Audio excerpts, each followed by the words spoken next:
bonjour tout le monde, on se retrouve aujourd'hui pour le déballage de l'expansion From Beyond pour Machina Arcana. Et en fait, ça nous dit pas grand chose. En arrière, il n'y a pas rien de ce qui inclut le jeu. On sait ce qui est inclus dans la boîte, mais on voit pas le matériel en tant que tel. Donc quand même une couple de trucs là-dedans. Une boîte quand même un format un peu différent de ce qu'on voit d'habitude. Et donc, à l'intérieur de ça, nous avons les cartes pour chacun des scénarios.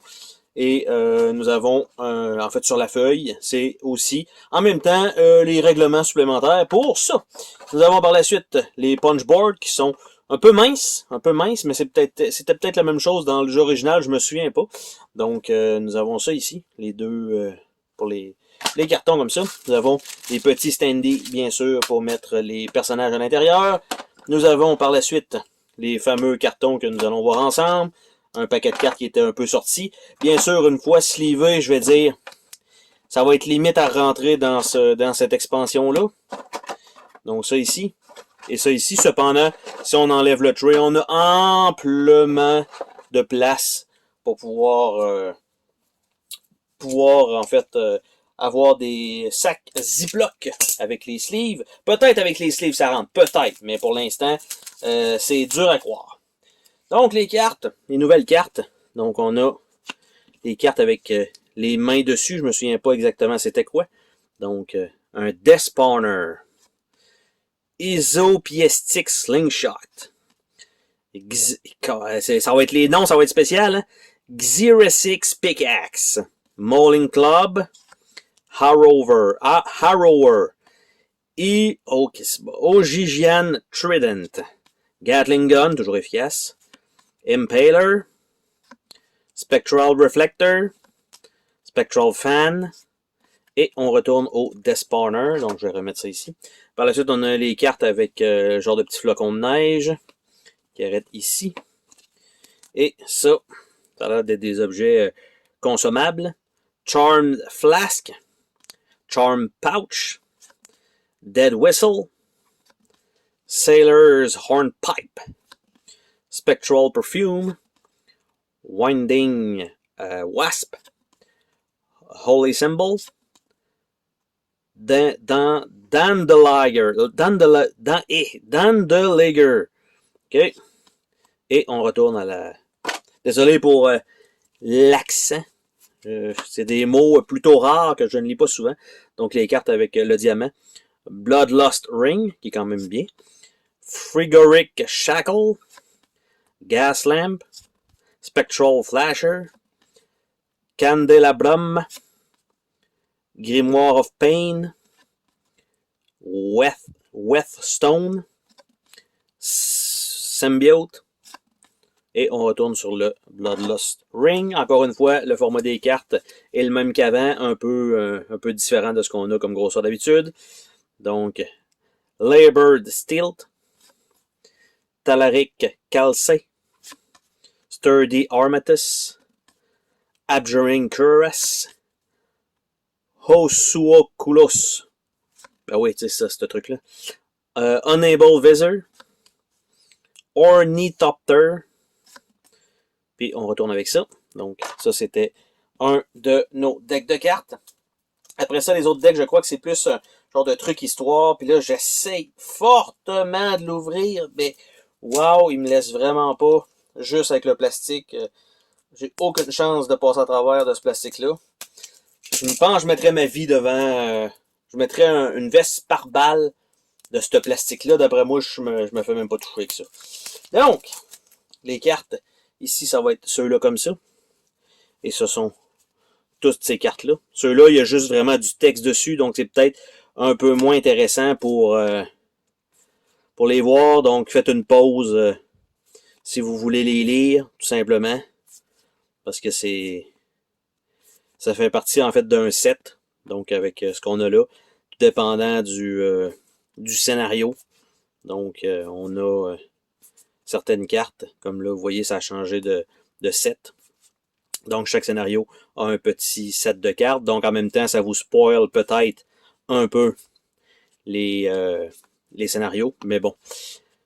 Il faut ce qu'il faut. Moi, pour ma part, comme j'ai pas encore joué au jeu de base, ben, ça me spoil pas grand-chose. Donc on a ça, on a la même chose avec les cartes avec on va dire l'étoile un petit peu plus grosse derrière comme symbole. Je vais nous ouvrir ça.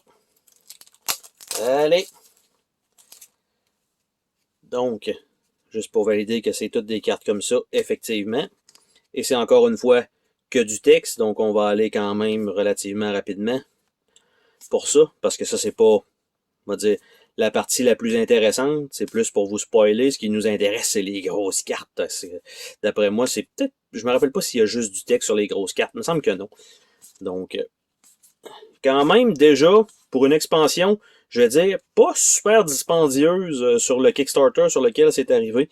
Il me semble que c'était comme, je veux dire, une trentaine de dollars par boîte d'expansion, et c'est 2 boîtes à peu près dans le même genre, donc ça rajoute quand même beaucoup de contenu pour le prix, je trouve. Contrairement à d'autres jeux, des fois, pour 30 dollars, même 40 dollars, on a 3-4 tuiles, mais va te faire foutre, là, c'est un peu ça. Hein. Donc on a ici quelques cartes, mais pas toutes, donc comme ça. Color Out of Space, Ghast, Rat Thing, quand même une belle image, Buckrug, Ghoul, Dark Young, Fire Vampire, Envoy of Aster. Donc on a, ça c'est un premier, ça, et après ça on a les personnages, donc John Abigail, le Crafter, donc même chose de l'autre côté, mais on voit qu'il ressemble un peu à Iron Man. Par la suite on a Sabina Nowak, donc la mystique, et on a la même chose, mais en train de revivre, ou le phénix, ou je sais pas trop quoi, en train d'exploser. Faudrait peut-être que je la mette du bon sens ici. Donc c'est comme ça. Après ça, on a Dane Kasumba, la mystique. Et on a ça ici, donc c'est pas un artwork différent de l'autre côté. On a Gunther Bergman, qui est le Bruiser. Même chose pour lui, avec un truc spécial. Après ça, on a Sam Fairbank, le Gunman. Et même chose pour lui, on a du texte. Et Sir Nicolas Frankopan, le Crafter. Et de l'autre côté, on a encore une fois du texte. Et ce qui nous reste pour cette expansion-là, ce sont les grosses cartes. Donc, je vais remettre les petits standees là en attendant. Et donc, je suis pas capable encore une fois d'ouvrir le fameux plastique. Même si, tu sais, vous voyez la technique comme ça, là, en forçant comme ça, il faut qu'il y ait quand même une petite incision, vu qu'il n'y a pas de petits, de petites cordes, de petites tables, de petits morceaux de plastique pour pouvoir l'ouvrir correctement. Donc on force comme des malades jusqu'au temps qu'à s'ouvrir les pouces. J'exagère un petit peu. Donc, carte récurrence. Donc avec superbe image. Et on a donc scénario 1. Qui doit être probablement la même chose de toutes les cartes, je pense. Comme ça. Ah non. Donc ils sont comme à l'envers. Ça c'est weird. Donc, Blast Room. Si je la flippe comme ça. Super image. Le Hall. Quand même cool. Le miroir. C'est quand même creepy. La cache. Qui est pas mal le Hall. Beyond the Gate. Ça éclate. Donc ça vous spoil un peu en même temps. Hole in the Wall. Et une petite fille de l'autre côté. Ça, récurrence Endgame. Donc avec des conditions de victoire. Avec un setup.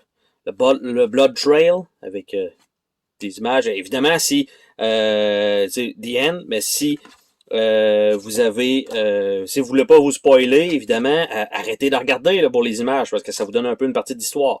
The Crown, The Wisdom, les images, les illustrations sont super belles. Mercy, Beauty, et oui, un super vert. Victory, Understanding, Strength, c'est la même image, ce bordel. C'est la même image. OK. Si vous voulez. Beauty. Splendor. Geometry of the Void. Avec un setup pour Foundation. Kingdom. Et voilà.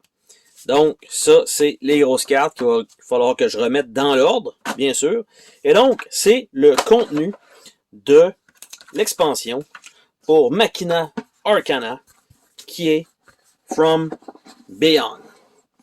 Bye bye!